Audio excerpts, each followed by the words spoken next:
iwasan, puso kong sugatan. Hingi ako ng tawad sa'yo. Salamat at nangyaring landas ko'y naligaw,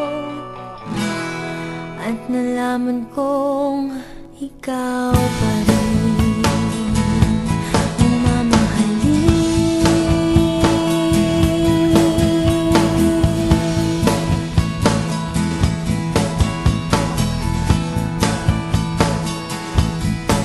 Sana ay dinggin mo ang pagsamo kong ito.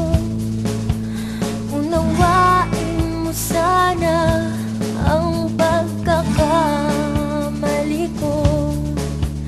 Ano man ang parusa ay handa kong tanggapin. Kung wala ka, ay saan ako pupunta?